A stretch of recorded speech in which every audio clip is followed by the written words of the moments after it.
Okay. So as I was saying, we're going to go into some methods for integrating identity, some writing prompts, and then discussion and takeaways. So again, Alex did a fantastic job of introducing me, but I'm a postdoc at STEM TI at Florida International University, and I work on now focusing on how students' experiences and identities shape their sense of belonging in higher education. Okay. So why does identity matter in STEM writing? First, it's a personal connection. And so when you are able to bring in your identity, it allows for others to be able to relate to what you're writing and feel more connected with you in a way that is more genuine and authentic. So you may be able to reach more people with your academic writing. You also can bring in a stronger impact, and it allows for you to go through a process of critical thinking where you are challenging your own assumptions, where you're looking at topics from different perspectives, and you are essentially owning your identity and your perspective within the writing that you do. And then innovation, you're able to highlight different issues that you might see throughout your research experience. And altogether, what you're doing is you're building trust, you're bringing in representation and voice. And again, you are bringing in a voice that is more genuine and relatable to your audience. Okay. So the rules for today, we're gonna have a couple activities. I would like for us to eventually get to some breakout rooms. So my rules are, so please be present, listen deeply, and validate each other's experiences. Okay. So first I want to bring up the idea of an autoethnography. This is a wonderful book, Autoethnography as a Method, and essentially talks about how autoethnography is a tool to gain profound understanding of self and more effectively function with others from a diverse, different cultural backgrounds. So what you're essentially doing is that you're looking at yourself, your identity, and your perspective, and you're bringing it out to understand bigger social or cultural issues around you, as well as understanding how your feelings, actions, and experiences actually connect to something bigger within either your work, your research, or your community. This is one of the first exercises that we're going to kind of go into in a bit. In case you ever want to get the book, this is writing exercise 6.4 as part of self-observational and reflective data. So a lot of the times, in order to bring in your identity into your work, the first thing you have to do is actually reflect on your identity and try to um, think about yourself, the things that make you you, the identities that you've taken on at different stages of your life. And so this was one of the examples within the culturegram. So here you see this person added had nationality, language, religion, class, interests, multiple intelligences, profession, and gender, amongst other things. And if you look into it, it's not just limited to those things. So you might think, okay, we're like identity, like I'm a woman and I'm a mom and I'm have a PhD, but then there are other identities that you might not think about that actually do play a larger role in your life. So for example, interests, right? Like your interests might put you within a group or community of people that might bring about a different identity. Also within this culturegram itself, it says class, but it doesn't tell you what it defines class as. So she did put in this example middle class, but class you also can put educated and professional. Same things was with gender. So she didn't just put woman, she put mom, she put wife, she put womanist. And so you can take these larger topics and theme them the way that you feel according to your identities when you do think about this exercise. Now, again, a culturegram, what you guys just saw, is a visual or written representation of key aspects of your identity that influence your work. And so you could think about it as a way to think about your cultural background, family influences, education, core values, interests. And it helps you recognize what shapes your perspective on a day-to-day basis. Because again, we may not think about these identities too deeply, but um, maybe we have identities that we feel like are more related to us at home versus at work, but sometimes they can intertwine. And so it's very important for us to recognize what identities we do carry and see how that might translate into different parts of our lives. This is my culturegram. And so I actually added and removed a couple of things, a couple of topics that were not there within the example. Um, and I also removed some things. So, for example, I had just taken the Clifton Strength and the Cognitive Strengths test. And so I added those because I felt like those were really important to me when I took it. And then I removed some things. So the culturegrams aren't necessarily very, not meant to be exclusionary or not meant to be limited. You can think about your identity as anything that has like really like shaped your understanding of yourself. Um, so what I would like to do is for everyone to kind of do a culturegram. I'm not entirely sure how the breakout rooms work, but I do have the worksheet that I'm going to share right now. Copy link. Okay. So I'm going to go ahead and put it in the chat. I would have liked to do, since we're a smaller group, like of 2 people, just so that we can have more conversation. Let me see.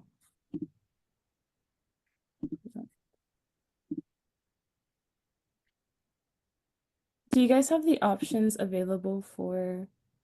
Actually, Dr. Ganesan or Dr. Chapman, do you know if we have access to the break Um, rooms? I thought we would. yeah, actually, you know what? I was in another webinar organized by the ASTE people, and they couldn't do it. So I hope it has to be. It's a Zoom link provided by NARST. So I think we need to go in for the whole group discussion rather than breakout. I don't see a button down there. Usually it is, but I don't I see see. one. Yeah, so. Uh, That's okay. Helen, I'm really sorry for that. So, because Okay. usually it's us who set up the link, but from now on, NARS is giving us the link for our Zoom session. So it's already recording. So, yeah, No worries, it's all right. I mean, thank you. yeah, so we can actually go through and I would like everyone to go in and click on the link. I believe I put it on the chat if someone can confirm that it works. It works. Yeah, it Thank works. you. Mhm. Awesome. Okay, so maybe we can just take the next like 10 minutes or so, and you guys can go ahead and start filling some of it out. Um, and then in 10 minutes, we'll come back in and then we can discuss a bit like together um, the different identities that were primary identities. Also, when you do this, fill out whatever you feel comfortable filling out. If there are things that don't apply to you, you don't have to fill it out. But I would like for all of us to choose get our primary identities.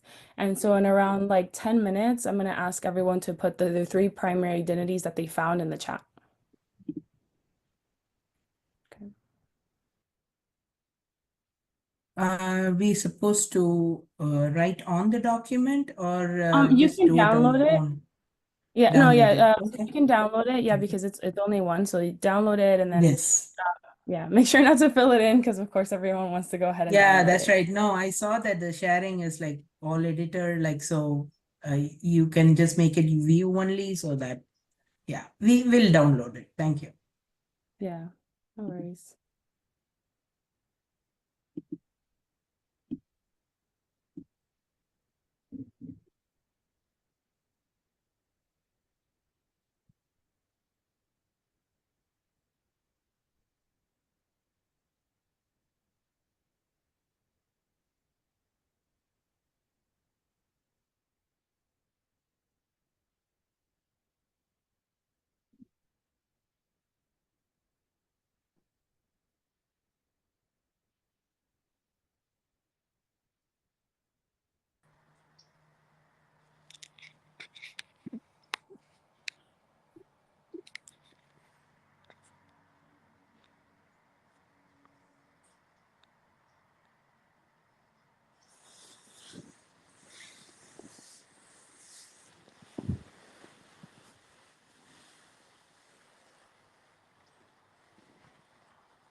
make too much noise? You didn't make any noise, darling.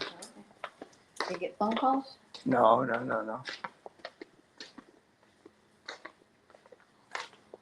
But I have a Zoom meeting going on right now, but I just listen in, that's all. Oh, I see.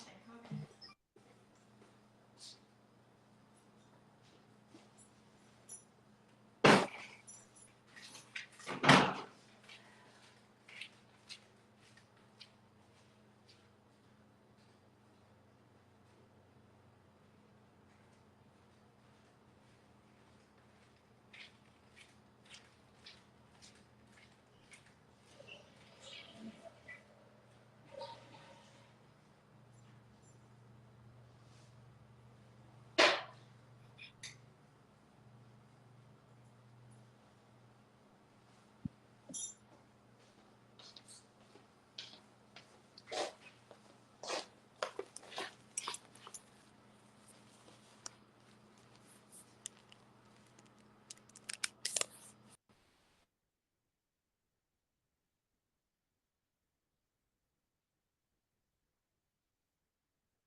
And once you're done filling out the culturegram, and if you already know what your top three identities are, feel free to put them in the chat.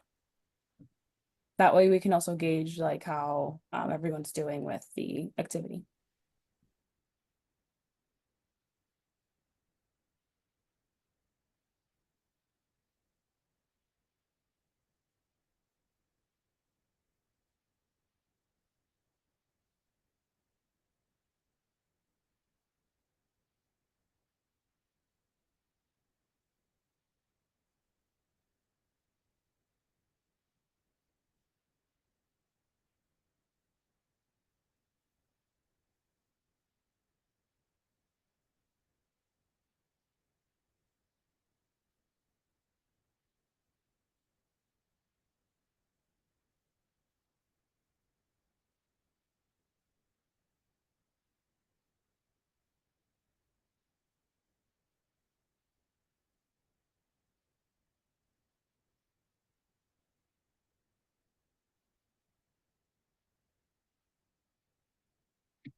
Does anyone else need another minute?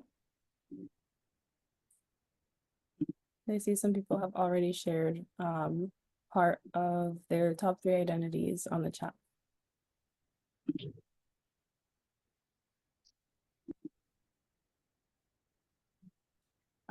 So just looking through, I see that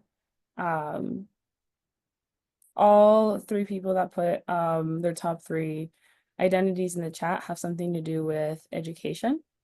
So teacher education, educational researcher. We have some topics that have to do with your scientific career, so naturalist and scientist. And then we have personal identifiers, personal identities like woman, Latino, Indian, and mother. If any of you want to participate and share, how do you think these aspects share your academic interests and opportunities?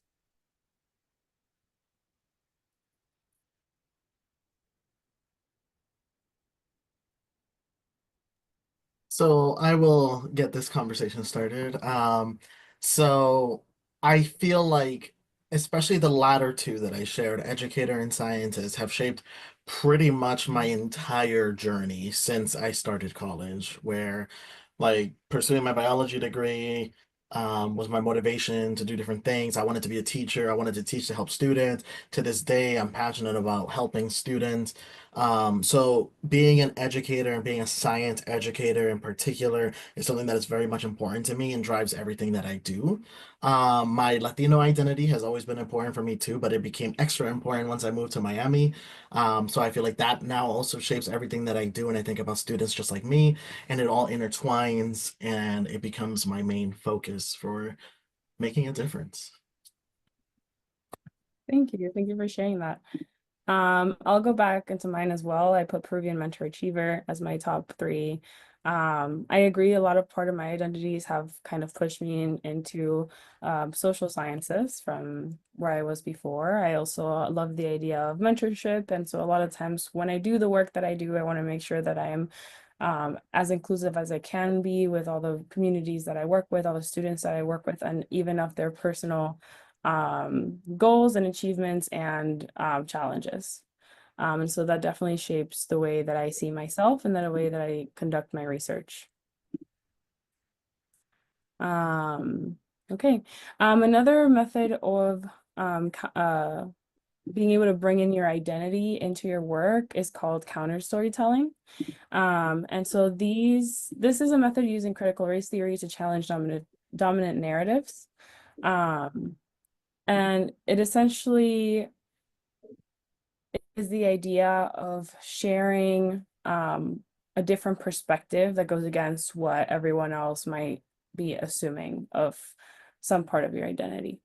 It typically is used to empower and bring forth the voices of marginalized communities and people. So for example, if people always tell stories about students who do well in school, storytelling would be telling you the story of someone who struggles but still succeeds in their own way. And so it's being able to bring forth stories that go against what people think is a cultural norm or the norm for a particular identity group. I do have another activity, and so I would love for you guys to go through this with me live. And just kind of think about an experience where you have felt marginalized, excluded, or not supported. No experience is too small, so you can reflect on times where you felt left out, overlooked, or underestimated. Think about times where you encountered tough love that may have shaped you. Times where you were denied an opportunity or made to feel like you didn't belong, or times where you, I know a lot of us here are already academics and we're already along in our academic journeys. But think about even before, like when you did not have the academic standing that you have now. Do you remember any situations that made you feel judged or where you were dismissed?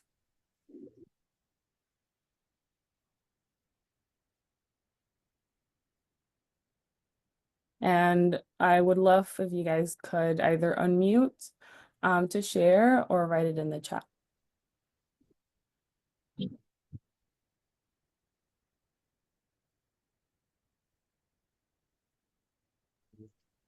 I can share about this. Um, I do believe in all the research methodologies like you were talking about, and I am a narrative research myself. Can I just 1 minute mute because I have to take this call? Sorry. No worries. No worries.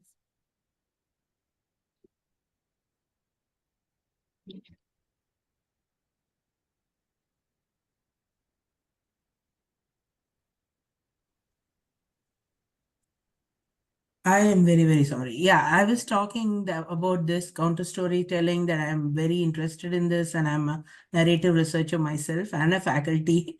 I love my teaching a lot. I've been teaching for 30 years now.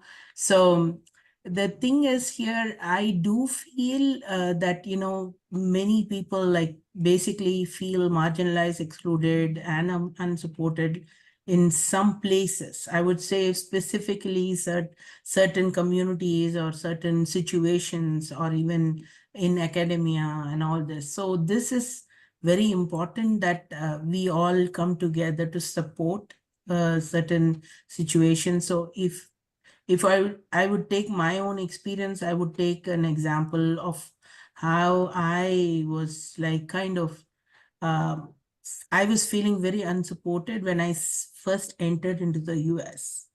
I can share that experience with you all, like, what happened, and basically that has shaped me, and it shaped my interactions with people here. So I am a non-traditional student. I did my PhD way later, like I was teaching for a long time. And when I entered the first time, the first port of entry into the US, I was not, they didn't believe that I'm a student. You know what I mean? So I was like, called separately, and they were questioning me, the immigration officials, and having to open my box or, luggage, and trying to, even though I had like proper paperwork of, coming here to start my PhD, I had my F1, the documents which is needed. So that's one thing which I felt like, okay, this is not the welcome that I was hoping for, but sometimes that has helped me into, like, I graduated from University of Nebraska Lincoln, where I was a very active member in an Racial Justice Alliance group, and so many other, based like graduate student associations and stuff like that. So, that's one thing which I felt like, okay, like people that are marginalized, or the people that are not having the same kind of uh, experience as the dominant group here must have some kind of support system.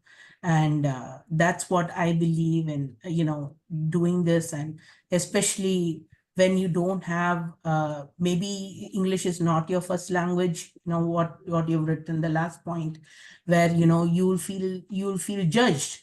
People don't will feel that maybe you're not good enough to talk in front of a class, for example, like in graduate students' life. It so happens that you have to present, and you're not very confident of yourself. I'm not talking about myself. It's just I'm talking like as a community of learners here. So yeah, so all these things have definitely shaped my path. And right now, I can say that I'm a early career faculty, and I'm doing good. To crossing fingers, I'm doing good. But only thing is, like, I am definitely feeling that the counter storing is important, and that has to be told to be able to understand everyone's experiences. So I'm sorry, I just took a long time. Sorry. No, you're good. Thank you so much, and thank you so much for sharing. I completely Thank agree. you. These stories are very, very important. Mhm. Something that I also wanted to mention, is that, like you said, a lot of people have their own stories of when they've been marginalized. Some people don't even notice when they are being dismissed or overlooked. And it's things Mhm. that, you know, it's hard, right? Because even we don't even like sometimes recognize when we are put in a place we're in the outskirts of a community, especially in academia. And so activities like this are meant to help each one of us kind of think about every interaction we've had, like whether it's small or big, and think about, like what has happened that is shaping even the way that you do research. So, Correct. for example, yeah, exactly. So, for example, something smaller that happened to me was I was working a conference with another person, and she made sure to point out that I was very well dressed and that it looks like I took a lot of effort into my appearance. And right after she said that, she turned to the audience and she started talking about how she um, had this perspective of how people who were actually trying to look good for presentations were dumb, and how she didn't Ooh. feel like they belonged in academia. Yes. And so that was a very direct kind of indirect experience, right? That you don't like, I was like, okay, well, she didn't tell me I was dumb, but she kind of did. And then I've had experiences on the other side that were more extreme of people telling me that I specifically didn't belong in a certain field. And so it's things like this that kind of make you think and reflect on, like why is it that this has happened, right? And how does that shape you? And part of counter storytelling and just narrative and identity writing in general, it really focuses on self-reflection. So it's not only Mm-hmm. about saying, this person did this and, like this person was horrible. And it's not also about just saying, this is how they think. It's all about you. So, like how did this experience, because you can only talk about yourself, right? How does this experience shaped you? Like what did you learn from that? How are you going to shift your practices and the way that you handle an academic setting in the future, right? Like how has this shaped you in terms of the experience? So of course, like after that, I definitely thought about that. And like there are a lot of people in general, like women and men, and other people that they really do believe that women do not belong in high academic settings, and women who try to look professional or dressed up or a certain way, that they don't have the capacity to think about more than, how they look just because they want to present themselves a certain way. And so just keeping that in mind, like I also have thought about how that is also embedded in different cultures, and definitely in an academic culture. So I want to make sure that I don't try to put that type of perspective on anybody else either, right? So shaping how I see other people as well, because I don't want to make people feel that way because it was terrible for me to feel that way. And we can only have that type of reflection if we actually go in and think about, okay, this is what bothered me about the experience, right? A lot of people, what they'll do is they'll think about something that they've experienced and they're like, okay, I guess that's normal, and they'll do it to somebody else because they haven't stopped to think and reflect about how a particular activity has made them feel. And so this type of activity, I definitely recommend it. Um, Sometimes people they overlook the way that they've been made feel, and they make other feels the same way because they haven't processed. Does anybody else want to share um, uh, anything about a time where they've been overlooked or underestimated? I guess I have some like little ones. Um, kind of. So when I actually was in a different PhD program before the one I'm in now. And when I decided like I wanted to switch to like education research, my advisor pretty much told me that's the stupidest thing he's ever heard. And he said that's not science. You can't do that. And I told him, well, when I'm done, I want to like teach ecology. And he's like, there's nothing left to do in those fields. You're never gonna make it in any of that. You can't do any of that. Um, and so it was kind of just like the only way was the path that he wanted. And even after I left and I moved on to like change my field, um, he like my old advisor started spreading rumors that I left because I couldn't be away from my boyfriend, and that was the reason I wanted to leave school. Even though it had nothing to do with anything. But it couldn't be like me finding my academic, like my own academic journey, it had to be like, oh, like I just couldn't cut it or I wasn't good enough or anything like that. So pretty much most of the interactions I had at my last institution were things like that, where I was kind of like on the outs because I wasn't fitting into the kind of definition they had in that department of like what is a biologist and what is a scientist. And it that mentality like of that like education research isn't real research, and that you know, if you're not doing the specific biology that they view as biology, then you're not a real scientist. That was not just me, like I saw it with the people who actually did education research there, and they all got pushed out, and they're no longer at that place. So it's kind of was its own little minority group in that institution, that where you weren't really part of the department even though you were part of the department. And I see this little at pretty much every institution now though. Yeah, yeah, and I think part of it, thank you guys for sharing. Thank you for sharing, Ali. That is a big part of it, right? It's become such like a norm in academic settings, and I think something that brings us all together is that we've continuously been put down or excluded in some sort of sense. We've had like other people decide um essentially to look at us in a negative light for things out of our control or for things that should not have a negative connotation, attached to it. And so I wanted to ask if anyone's stories resonated with your own. I know that Ali, like for me, in the same way, um, something about egos sometimes gets in the way of academia, right? Egos and professionals wanting to put you through the same things that they've gone through, right? Because they haven't done the work and they haven't done the reflection of what they should change. They just only know how to copy and paste from their previous experiences. Um, did anyone have any other thoughts about the stories that were just shared?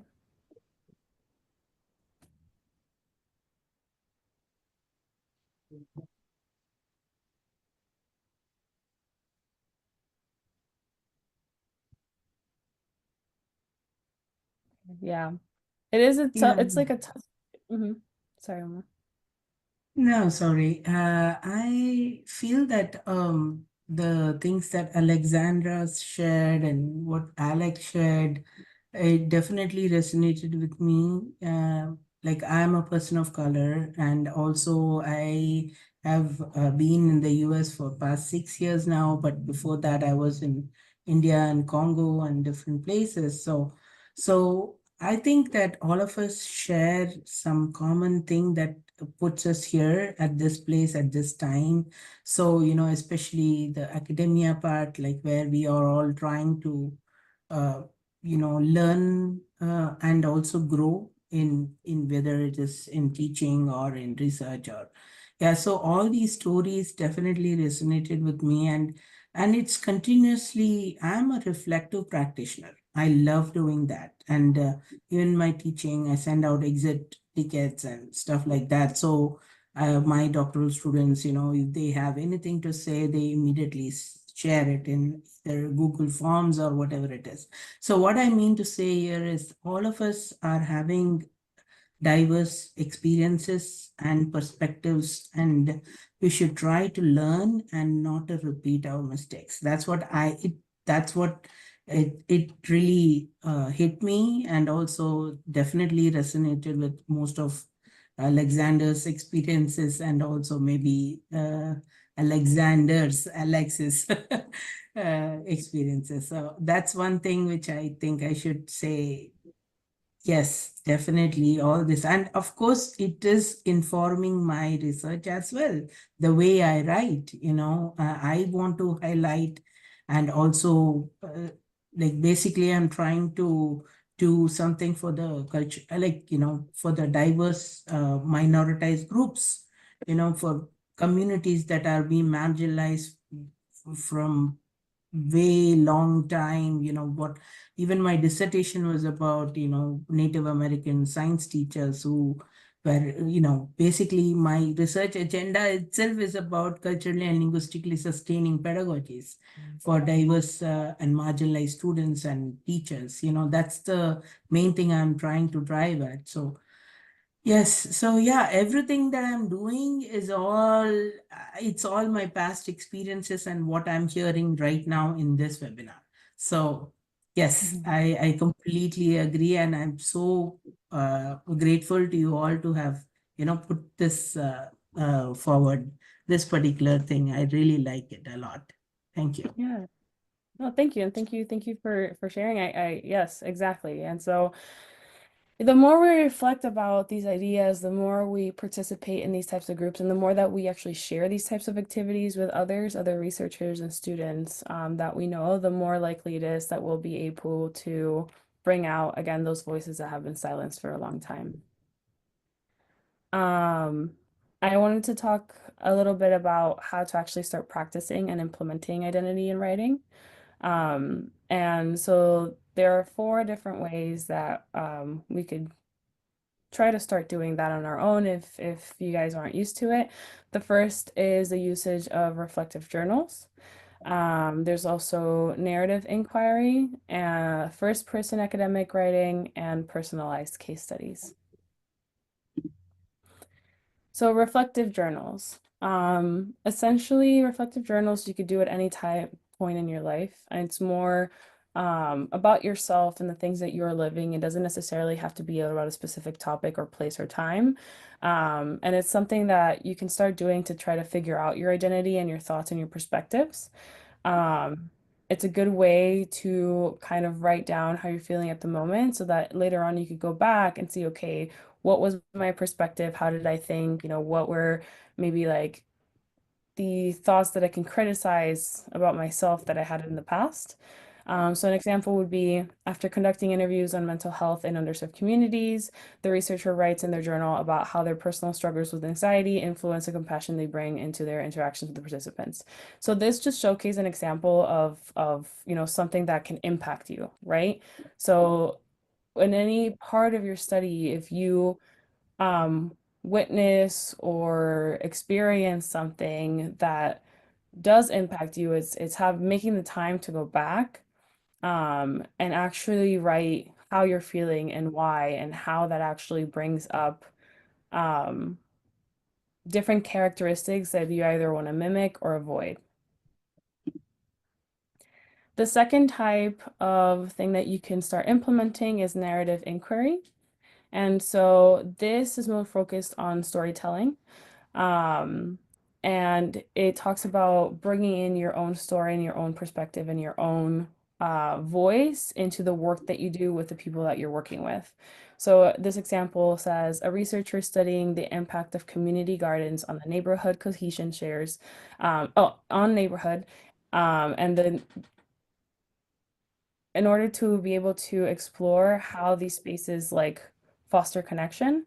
Um, but you're telling your stories and you're understanding your own experience, for example, in this case with the community garden, and how it actually has impacted you, and you share that with the people that you're working with. So let's say that you're going in to do focus groups or surveys with a particular community. Um, it's bringing yourself into your research experience and telling your story so that the people that you're working with and like whoever it is that you're working with can feel connected to you and your work and be more willing to share their stories and be more willing to share their perspectives.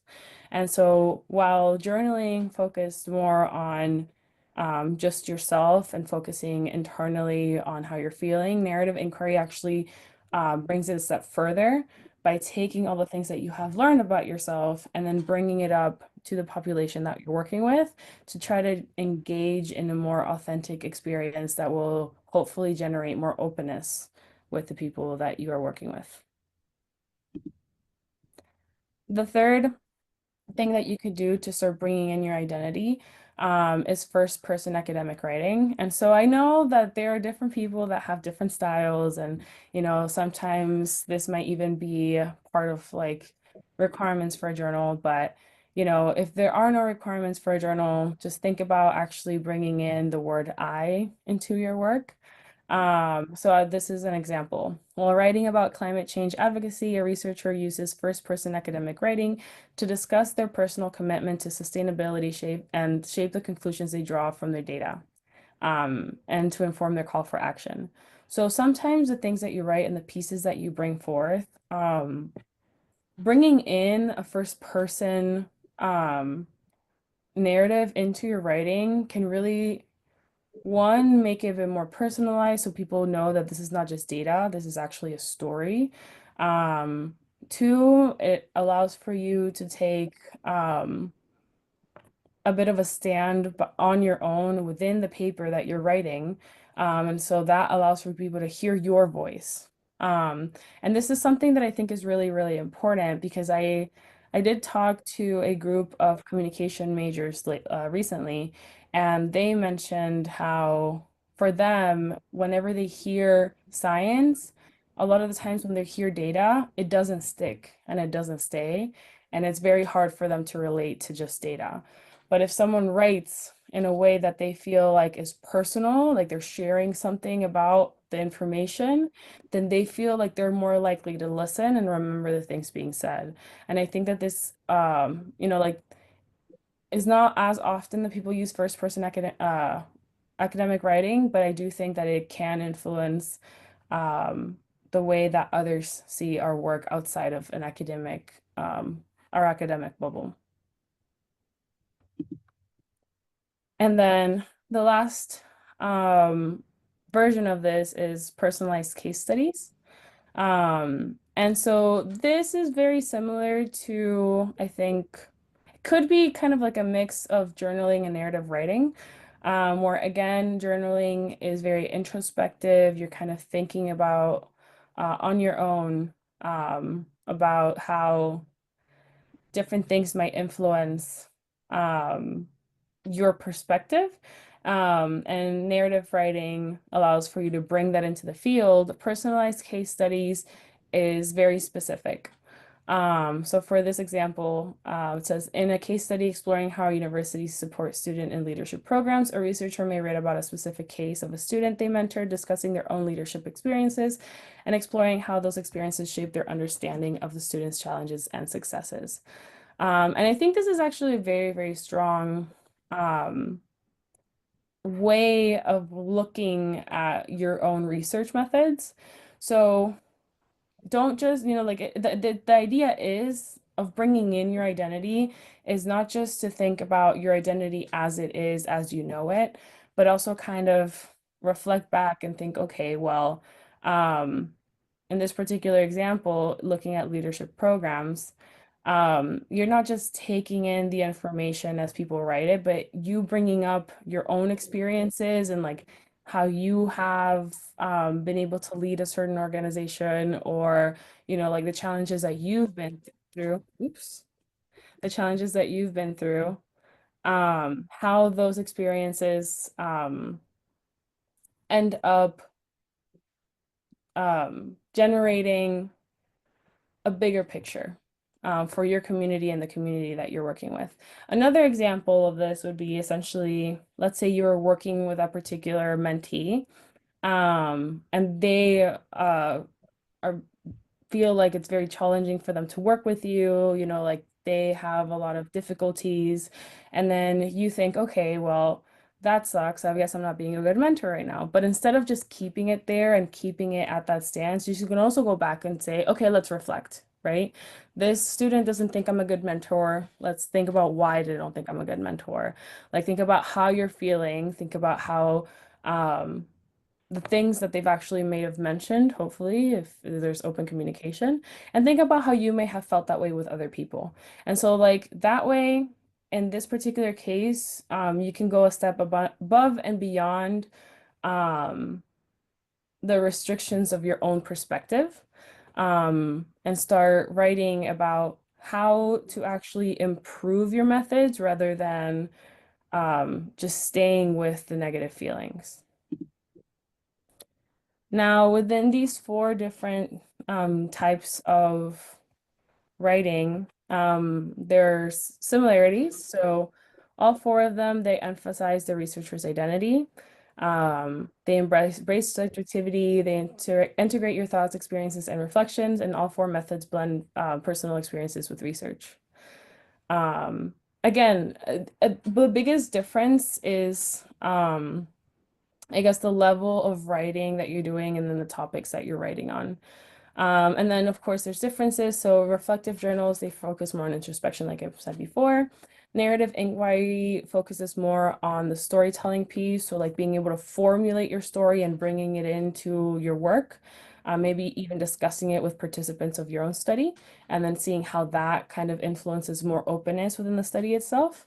The personalized case studies focus more on a specific direct connection. So like one moment in time or one particular topic or theme that you kind of want to focus on to see how you can grow from it. And then lastly, the first person writing, which allows for you to actually bring that writing out. Um, which brings me to the differences in audiences.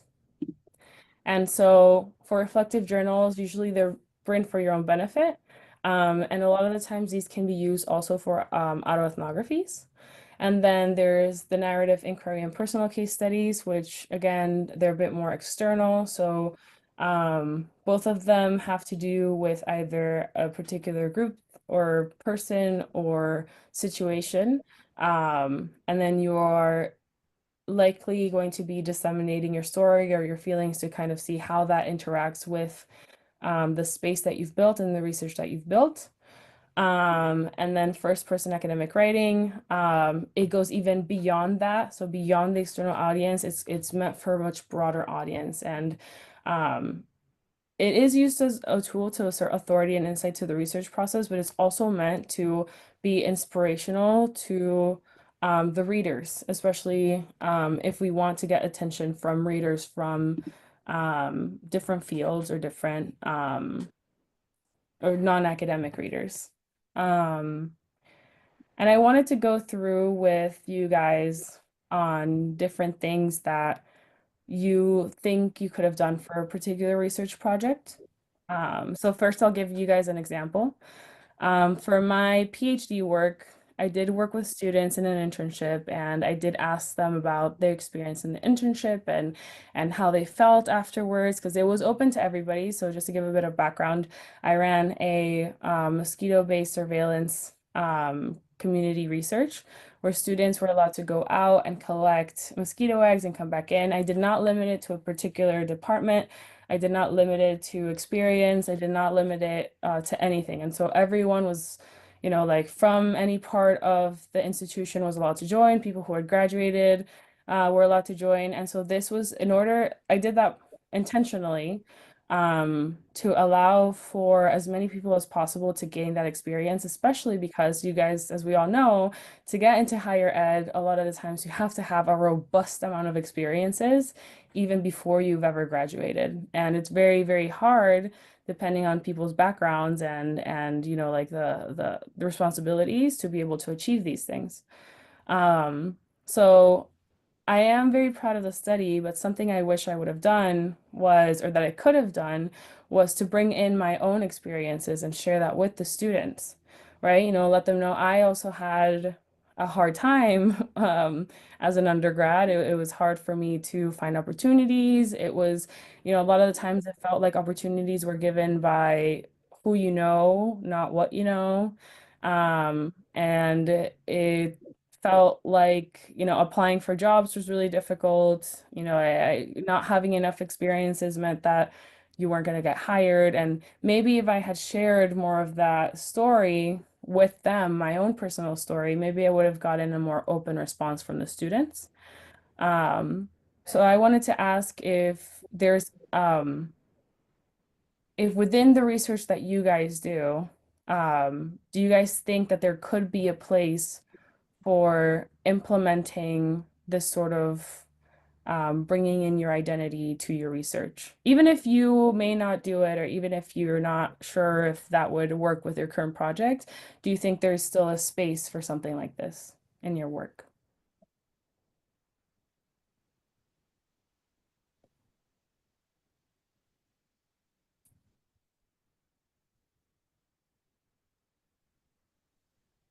I'm hoping there is.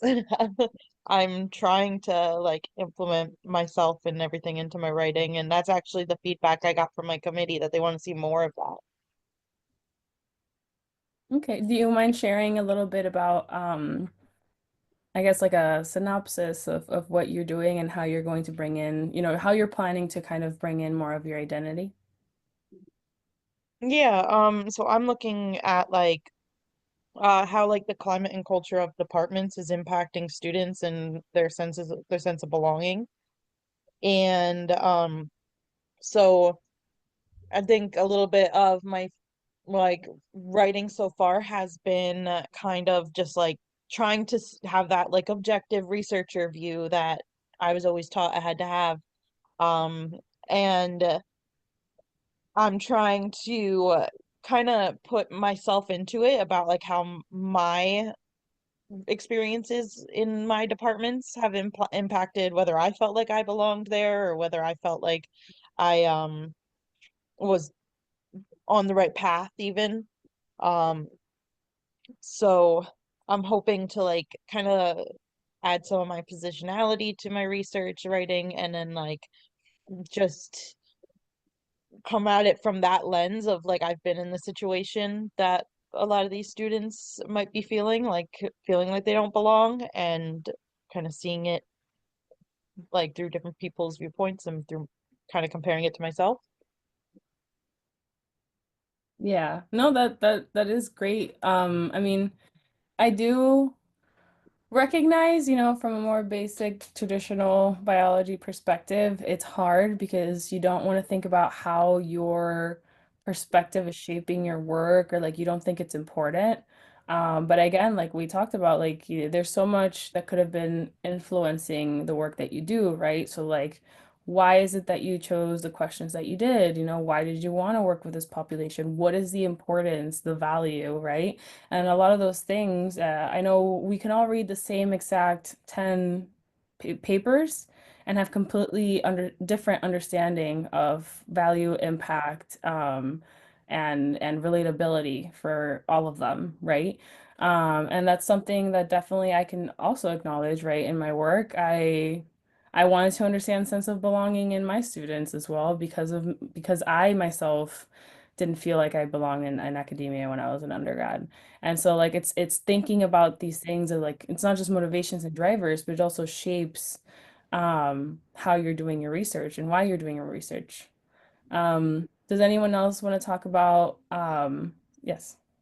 Yes, I want to talk about my own experiences as a biology science teacher, and I completely relate that, what I'm doing right now, it's completely opposite of what before my perceptions were. I was more positivistic, and, this is the scientific method, and now what I'm doing in my research is science education research, which is more into learning about experiences of my participants and my teachers that I'm working with, and all of it is making so much more sense to me right now compared to what I did earlier.